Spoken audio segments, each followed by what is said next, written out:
지금 정말 봐야 할 영화, 좋은 영화들 추천해 드립니다. 오동진의 시네마 레터.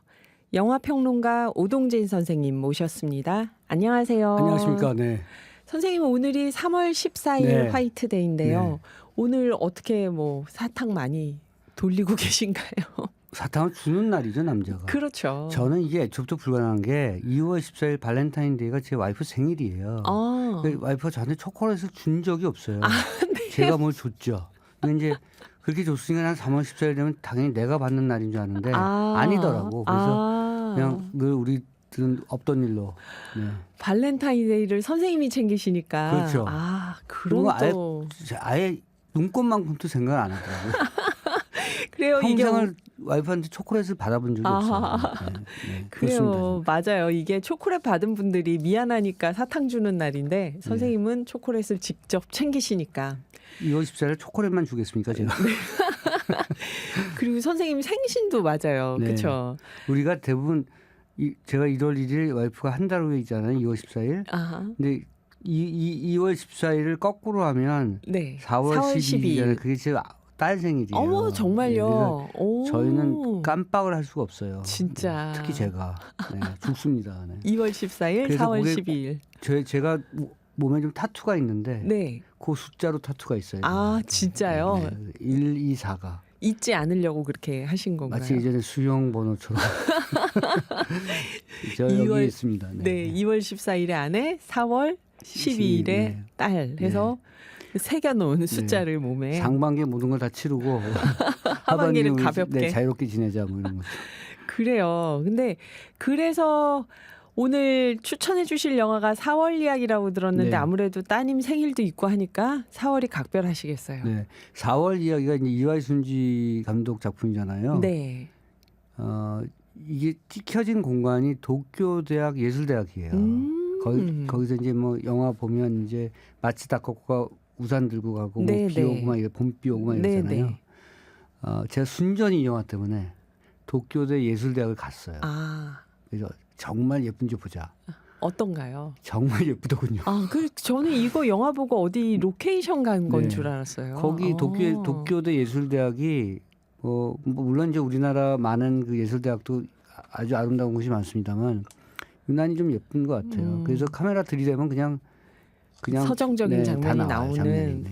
그래요. 여기 역사도 좀 오래되고. 네. 그리고 아주 풋풋한 사랑 이야기를 그렸고 마츠다카코가 요즘 이제 뭐 새로 영화도 내고 그랬습니다. 이제 중년으로 가고 있잖아요. 그렇죠. 뭐 다 그렇죠. 나카야마 미오는 죽었고 다 40대, 50대, 미야자리에는 60대. 이제는 그 가장 큰 언니 역을 하고 그렇죠. 그래서 어쨌든 마츠다카코 때문에 큰旋風을 일으켰던 그런 영화고 이와이 순지, 그러니까 이와이 월드 작품 중에 하나입니다. 네, 저는 아주 뭐랄까 이와이 순지가 사실 굉장히 다크하고 어두운 그런 심정을 갖고 있는 그런 사람인데 이상하게 영화 몇 편은 굉장히 서정적으로 찍었어요. 그렇죠. 그래서 4월 이야기가 러브레터와 함께 항상 많은 대중 관객들에게 뭐랄까 기억되는 그런 영화고 저는 4월 되면 그래서 꼭 생각합니다. 그리고 도쿄대 예술대학도 그때 가서 좀 잘 좀 지냈으면 좋았는데 예. 매일 술을 마시고 가셔서 이렇게 인맥을 좀 네트워크를 만들었어야 되는데. 네, 매일 술을 마시고 뭐 그래갖고 어쨌든 다시 한번 가고 싶은 곳이기도 합니다. 네. 제가 잠깐 팁을 드리면 일본 여행을 가시는 분들 사실 일본이 외교적으로나 군사적으로 우리가 약간 적대적이지만 문화적으로 많이 가까운 사람들도 나라죠. 많고 그렇잖아요.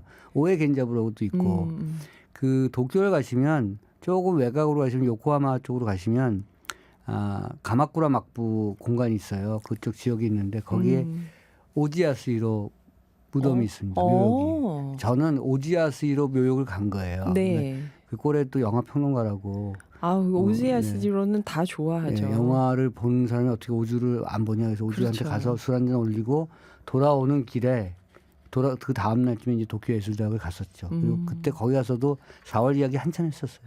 이건 딱 영화인이 좋아할 코스네요. 그렇죠. 그리고 우리가 3월에 개강하는 것처럼 일본이 4월에 그렇죠, 개강하지 맞아요. 않나요? 그래서 약간 차이가 있죠. 이 4월 이야기가 더 풋풋하게 느껴지는 것 같아요. 네, 그리고 음대 건물, 뭐 미대 건물 거기 정말 한번 우리도 사실은 뭐 많은 대학들이 예술대학을 잘 꾸며놓고 있어서 뭐 그렇게 뭐 부러울 건 아닌데 이상하게 뭐랄까 이렇게 소박하면서도 작고 맞아요. 일본의 작은 정원 같은 느낌이에요. 맞아요. 그 약간 키운 듯한 느낌. 그래서 한번 여유가 있으실 때 네. 한번 가보시는 거 좋을 것 같습니다. 네. 예. 일본 대학 캠퍼스들이 보면 우리처럼 이렇게 대형화되고 크게 짓지 않고 옛날 건물들을 그냥 두고 그렇죠. 있어서 그런 우리가 분위기가 약간은 있더라고요. 우리가 약간 브루탈리스트들이에요. 튼튼하게 시멘트로 네. 사각형으로 틈만 나면은 현대. 새 건물을 짓고 네, 그러죠, 그렇죠. 우리. 잘 무너지고 그랬다가 그래서 튼튼하게 짓는 것이 우리가 좀 건물의 특징인데 사실은 뭐 일본만 해도 자기 독특한 그 건축 양식이 분위기가 있고 있죠. 그렇죠. 그리고 뭐 예컨대 동남아시아에는 인도차이나 양식이라고 해서 그 유럽과 동남아시아 양식이 섞여 있는. 그게 우리가 약간은 좀 뭐랄까 우리는 좀 사실은 먹고 살기 바빴잖아요.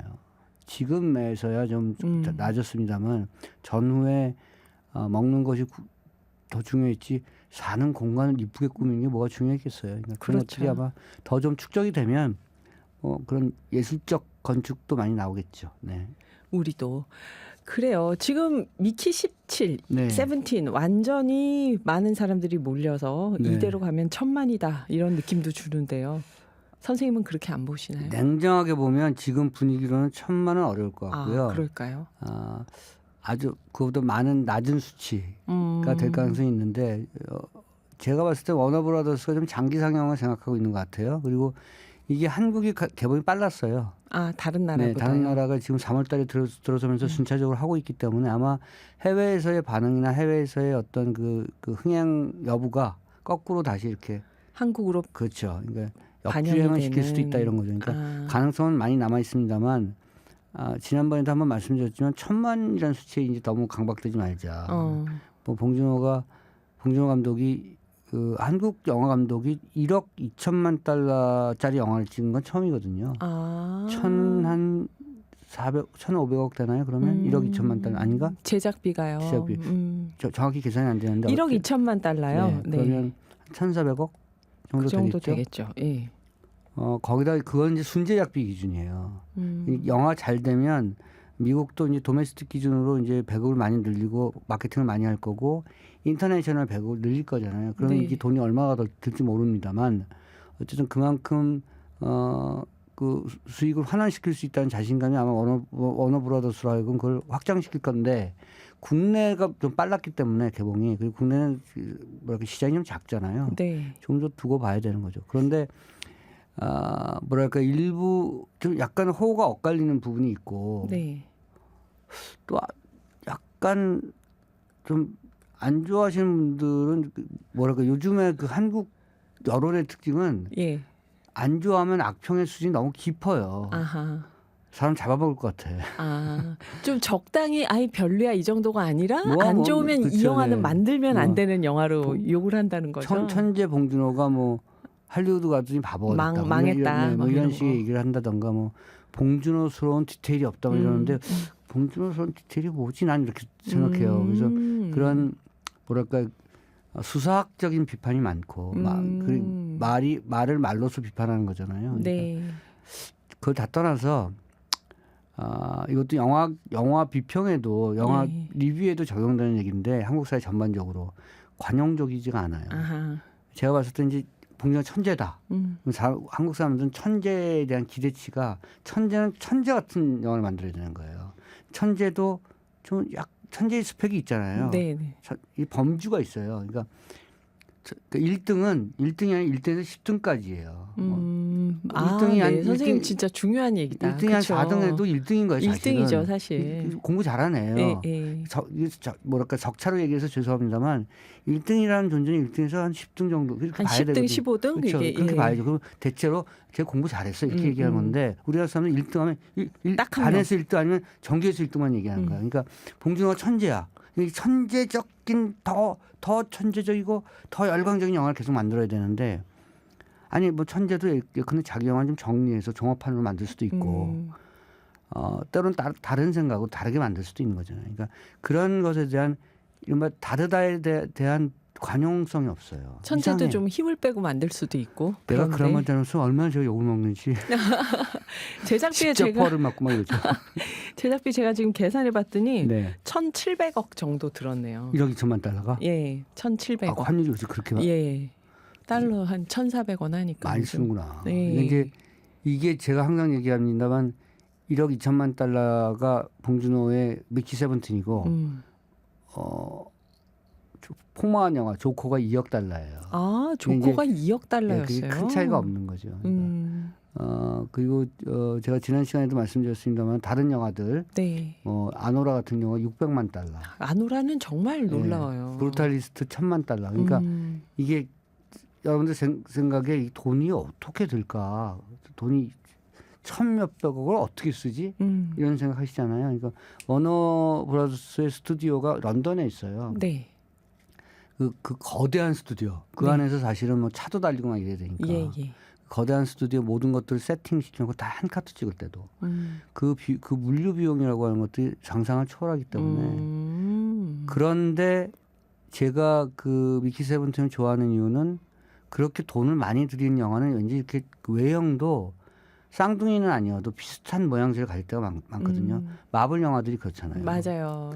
근데 이제 돈을 많이 들인 영화고 할리우드 블록버스터 영화인데 결이 굉장히 다른 영화를 찍었어요. 그러니까 그것이야말로 저는 봉준호의 한국적 특질이라고 생각하는데 이야기가 더 많이 앞서 있고 사실은 제가 다른 데서도 몇 번 말씀드렸지만 왜 봉준호는 소설 미키 세븐을 미키 세븐틴으로 만들었는가. 10번 더 죽였나. 네, 그게 굉장히 중요한 얘기고 봉준호가 기자회견을 통해서 또는 기자간담회를 통해서 그런 얘기 잘 안 하던데 네.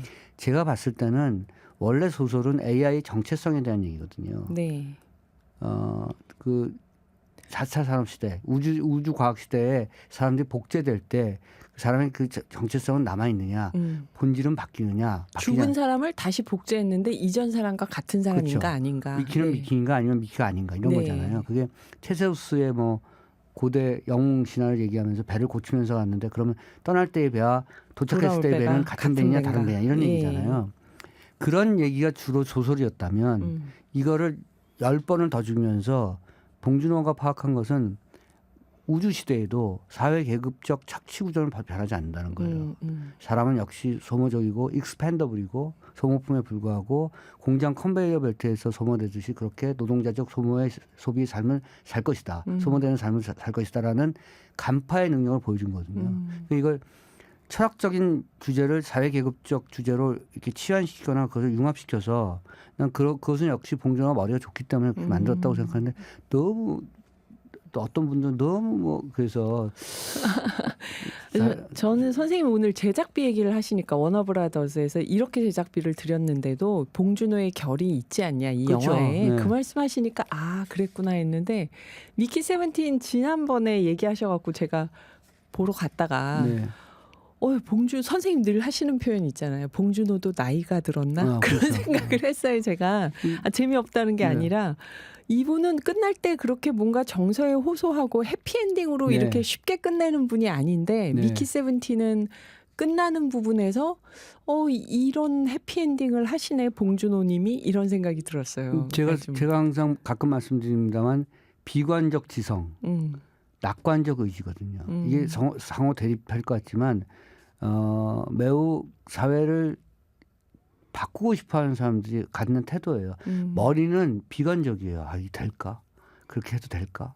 이게 맞는 것일까? 늘 점검하는 비관적 지성이고 그렇지만 끝은 꼭 해낼 것이야 라는 낙관의 의지가 있는 거죠. 그래서 봉준호의 영화는 앞에 막 복잡하고 막 우리의 돼지가 옥자가 막 도살당하고 막 그렇지만 그것을 지켜보고 그것을 뭔가 문제를 해결하려고 했었던 주인공들의 삶은 끝에는 어찌됐든 뭔가 해결하는 이런 얘기를 하잖아요. 그것이 이제 진보주의자들이 갖는 태도인데 봉준호가 그런 측면에서 자신의 어떤 영화적 이데올로기를 그렇게 관철시키고 있다. 그게 이제 괴물에서부터 그렇죠. 옥자, 설국열차 뭐 다 등등 또 뭐가 있었지? 어쨌든 그 자기의 영화들을 이번에 하나의 틀로 포획시킨 거예요. 이 미키 세븐틴으로.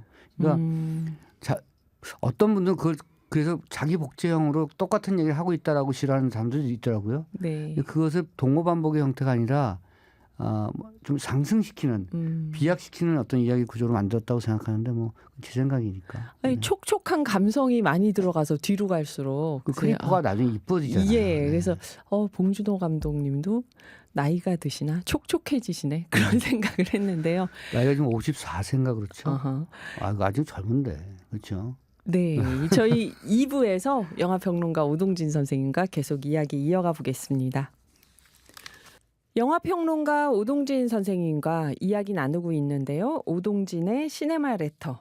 선생님, 그 미키 세븐틴이 극장가에서 지금 흥행을 하고 있는데 3월 12일에 에밀리아 페레즈도 네. 개봉이 됐잖아요. 네네 개봉됐죠. 네. 이 영화 얘기도 좀 궁금한데요. 에밀리아 페레즈는 아마 대중적으로 많은 지지를 받거나 많은 관객이 모이거나 그러지는 않을 것 같고요. 일단 멕시코 영화 배경이 멕시코잖아요. 네. 감독은 프랑스 자코 오디아르 감독이고 네. 포탈에는 자크 오디아도 이렇게 써 있더라고요. 아마 이제 영어식으로 발음하면 그런 것 같고요. 좋은 감독 그 프랑스를 대표하는 양대 감독 중에 한 명이고 브루노 디몬과 함께 이 에밀리아 페레즈는 사실은 화제가 됐던 게 주인공이 극 중에서 주인공이 멕시코 갱단 두목이에요. 아주 살벌한. 네. 근데 자기의 몸을 피하기 위해서 수배를 피하거나 경찰의 눈을 피하기 위해서 성전환 수술하려고 한 게 아니라 진짜로 삶의 회의를 느끼는 거예요. 그래서 여자가 된 거죠. 아주 스위스로 가서 가혹한 수술을 받고 여자가 됐어요. 네. 그리고 다시 멕시코로 돌아와서 자기가 뭐랄까 저질렀던 일들에 대한 그 회개도 하고 뭔가 좋은 일을 하려고 하는데 네. 그 동양적으로 생각하면 인간의 운명은 한번 정해지면 거스를 수가 없잖아요. 그러니까 자기가 그렇게 하려고 했으나 네. 다시 이렇게 빠져들게 되는 거죠. 범죄의 세계로. 범죄의 세계로 빠져드는 과정도 굉장히 아주 질긴 인연들 때문에 그런 건데 영화가 갖고 있는 그런 도발성이 있죠. 네. 그러니까 트랜스젠더에 대한 젠더적 얘기가 있고 그다음에 그 갱단의 얘기가 있고 그리고 사실 이 영화가 사실 딱 한 가지 이해가 안 가는 게 자코 오디아르가 늘 스타일의 실험을 많이 하는데요. 네. 뮤지컬이에요. 에밀리아 페레즈가요? 에밀리아 페레즈가 사실 뮤지컬 영화예요. 그러니까 뮤지컬이 처음부터 노래가 나와서 끝에 노래로 끝나는 게 아니라 이제 대사를 하다 중간에 갑자기 노래 부르는 거죠. 저는 그게 봉준호 감독도 그 자기가 어느 무슨 지미 펄런인가 뭐 저 미국 무슨 토크쇼 나가서 지미 펄런이죠. 네. 네. 그 나가서 자기도 그게 너무 이상하다는 거야. 대화를 하다 갑자기 노래를 하는 게. 그래서 자기는 뮤지컬 영화 못 만들겠다고 생각한다는데 자코 오디아르가 이번에 그런 실험을 했고요. 그런데 이번에 그 아카데미 조연상을 탄 조 셀다나가 노래를 너무 잘하는 거예요. 노래 너무 잘하죠. 춤 너무 잘 추죠. 저는 사실은 그 노래 때문에 몰입하다가 빠지고 이랬습니다만 그걸 좋아하시는 분들도 있겠죠. 그렇죠. 막 집중해서 보다가 노래가 나오면 하고 뜨악해졌다가. 근데 이제 그런 것들 생각했는지 촬영은 또 되게 잘했어요.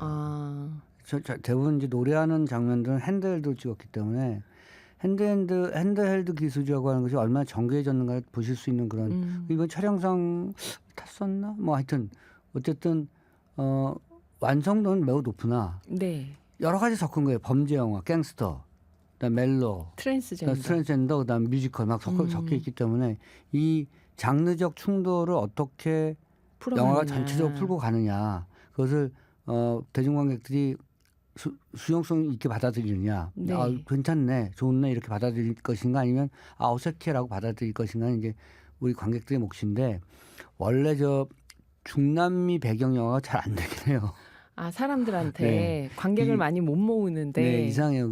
그쪽 한국 분들 요새 그 중국 영화 잘 안 보시고, 그다음에 동남아 영화도 잘 안 보시고, 유럽 영화도 잘 안 봐요.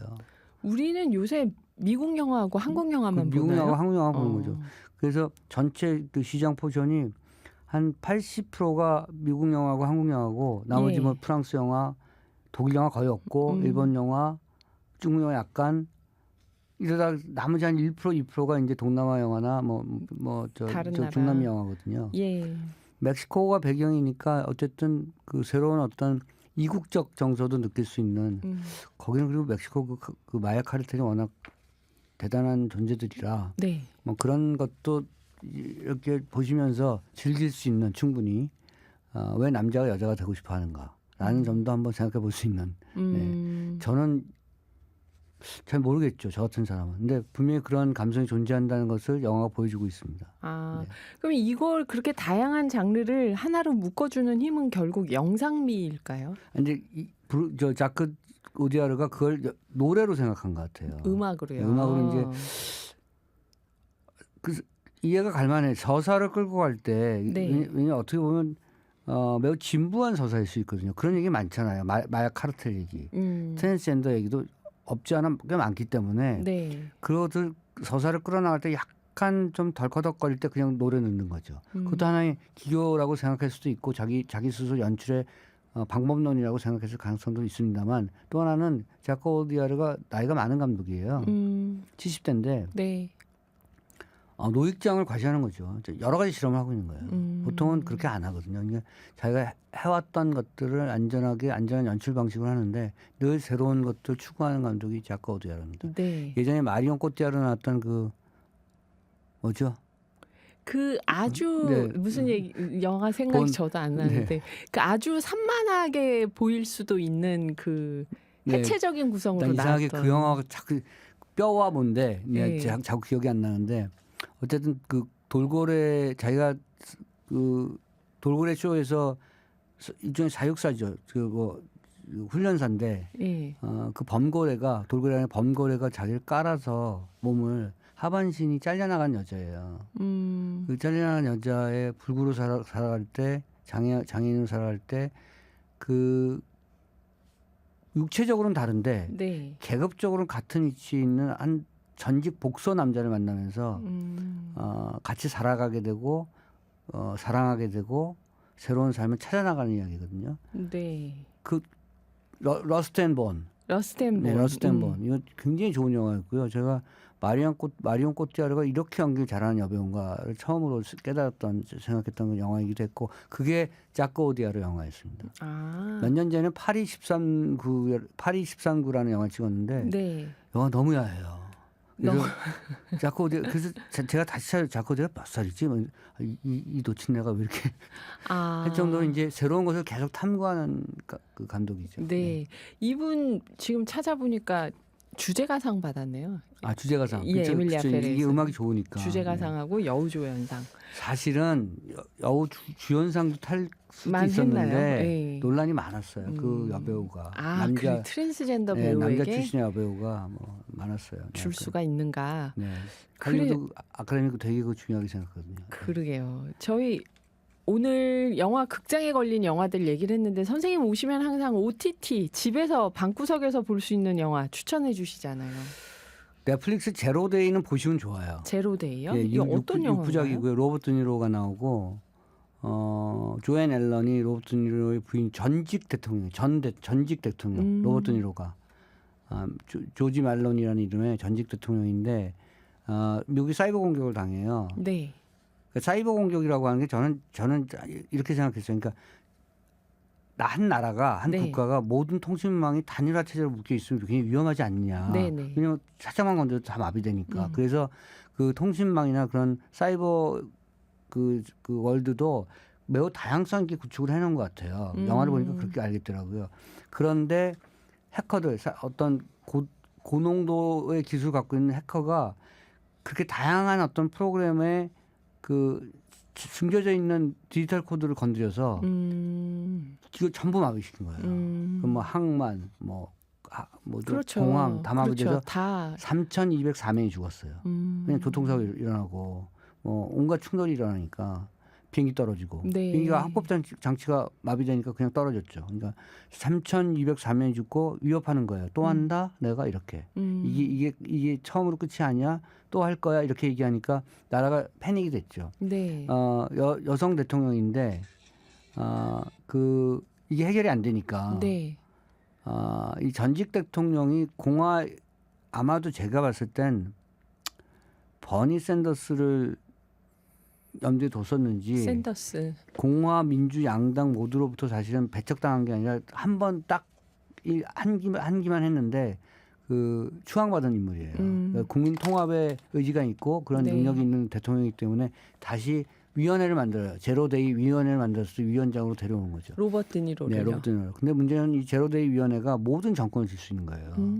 마치 예전에 그 부시가 네. 9.11 이후에 그 국가안보법인가를 만들어서 사실상 네, 영장 없이도 막 체포하고 이랬잖아요. 그러니까 사실상 계엄령이었죠. 그렇죠. 그게. 그런 상황에서 로버트 드니로라는 전직 대통령이 네. 이거를 어떻게 슬기롭게 헤쳐나가느냐. 인상적인 장면이 굉장히 많고요.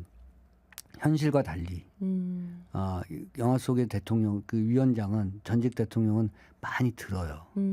자기가 말하는 것보다 사람들 말을. 네, 사람들 말을 많이 듣고 많은 다른 의견을 많이 들어요.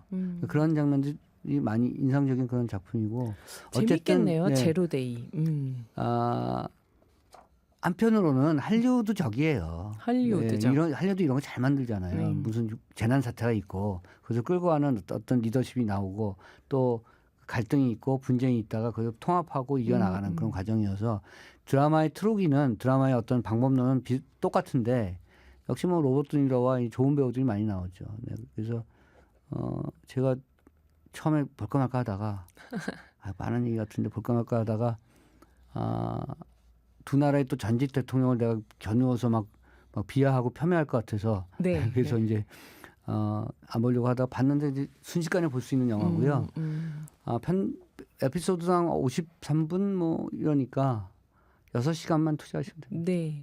문득 떠오르는 게 그래서 미키 세븐틴의 마무리를 영화 팬들 중에서는 헐리우드적이라고 느끼기도 했을 것 같아요. 막 위원장 네. 흑인 여성으로 바뀌고 그 다음에 막 다 해피엔딩 되고 이렇게 끝나는 그거 게. 아셔야 되는 게요. 그게 할리우드에서는 법이 있어요. 규칙이 레귤레이션이 있어서 네. 그 흑인 또는 타인종, 네. 타종교, 뭐 또 타성, 그러니까 이성 간의 어떤 뭐 이런 등등 성소수자 네. 이런 것들 젠더. 비율적으로 다 넣어야 돼요. 캐릭터를 비율적으로 넣거나 영화의 비중도 그렇게 긍정적인 캐릭터로도 보여줘야 되고 여성 캐릭터를 어느 위치로 좀 해줘야 되는데 그게 포션이 있고 지나치게 그게 낮으면 안 될 거예요. 그래서 그러면 이제 미국의 할리우드가 유명한 것은 배우조합, PD조합 뭐 등등 조합이 굉장히 많고요. 네. 노조가 비교적 큰 권한을 행사하기 때문에 영화 만들기 힘듭니다. 그 배급사 등등이. 그래서 그런 것들도 법무팀이 잘 해서 조율을 해서 아마 감독에게 요구를 했겠죠. 감독 입장에서 그럼 대통령을 여성으로 만들어 남성으로 만들어 그러면 이제 제가 감독이라면 그 대세에 지장 없는데 뭐 따르지 않으면 이렇게 가겠죠. 그런 측면이 있습니다. 네. 그 영화가 갖고 있는 사회적 영향력이 또 있으니까. 네. 그래요. OTT에서 넷플릭스 제로데이. 그러면 하나만 더 추천해 주신다면 뭐가 있을까요? 사실은 저는 애플 TV 사일로 2 시즌 2를 제가 추천해 드리고 싶은데 네. 이게 이제 약 10부작이니까. 10부작이요. 네. 이제 이거는 약간 마음 먹고 보셔야 되고요. 네. 또 2잖아요. 저는 2를 보죠. 왜냐면 1을 너무 잘 봤으니까. 근데 이제 1을 보셔야 돼요, 이거는. 그럼 저희 1까지 보면 20부작 봐야 되는 20부작 봐야 돼요. 1을 안 보고 2를 볼 수도 있는 작품들이 있는데 요 사일로는 1을 좀 보셔야 봐줘야 돼요. 된다. 네, 그래야지 레베카 퍼거슨 주인공이 왜 저런 행동 동기를 가지느냐 이해하실 수 있기 때문에 요건 추천은 드립니다만 강권은 못합니다. 사실은 그 애플 TV에 저 하는 잔혹한 침묵이라는 작품이 있는데 요거 이제 6부작이고 디즈니 플러스의 잔혹한 침묵이요? 디즈니 플러스요. 예, 아까 사일로가 애플 TV, 예. 이 잔혹한 침묵은 디즈니 플러스. 요게 이제 그 IRA 얘기예요. 아일랜드. 제가 항상 말씀드립니다만 아일랜드 역사 복잡해요. 네. 그냥 영화 보시면 이제 들어오기 시작하십니다. 그러니까 아일랜드 역사 봐야지, 공부해야지. 뭐 1900 몇 년도에 무슨 일이 있었고 뭐 피해율이 언제고 뭐 벨파스트 사태가 언제고. 그 뭐 다 외우시고 보신다고 영화 들어오지 않고요. 네. 영화를 한 두어 편 이렇게 보시거나 시리즈 하나 시즌 드라마 6부작 보시잖아요. 네. 그럼 들어와요. 2부까지 보면 역사가 들어온다. 한 3주 저게 어떻게 됐구나.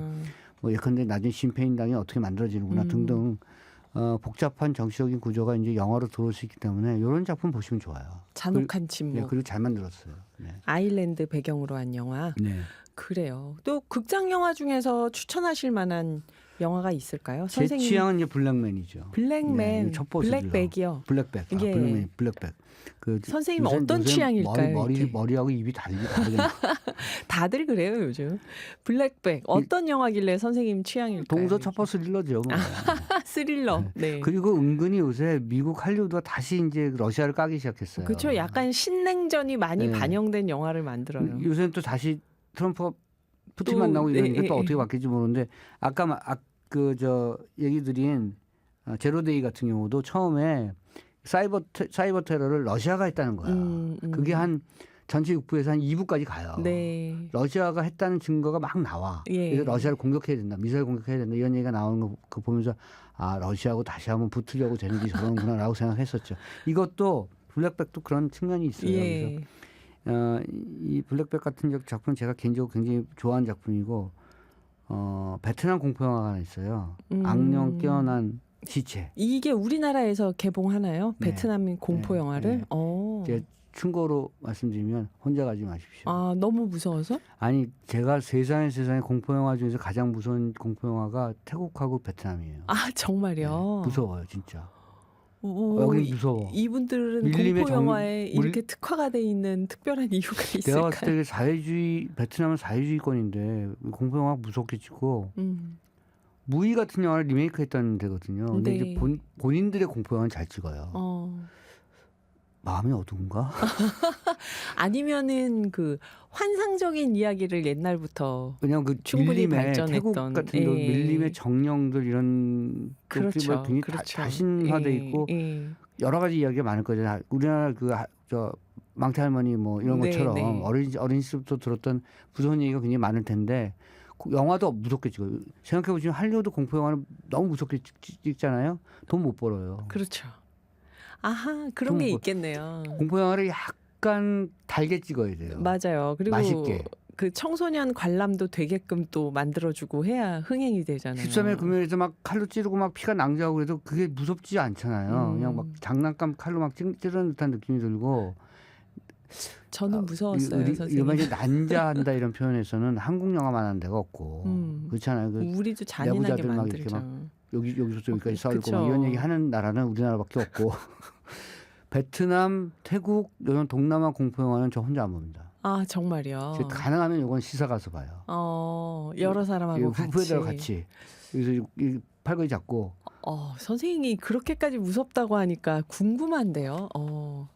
베트남, 태국 영화 무서워. 그러니까 그 일단 그 분위기와 그 톤앤 매너가 네. 그 고립된 공간에서 고립된 한 뭐 여성과 뭐 그리고 거기에 얽혀 있는 가족사 막 이런 게 복잡해. 우리에게 낯선 네. 그 자연 환경 막 이런 게 더해져서. 그래서 나홍진 씨가 그 저 곡성 찍은 네, 곡성 네. 진짜 무서웠죠. 태국하고 뭔가 그 코워킹에서 거기서 제작을 했어요.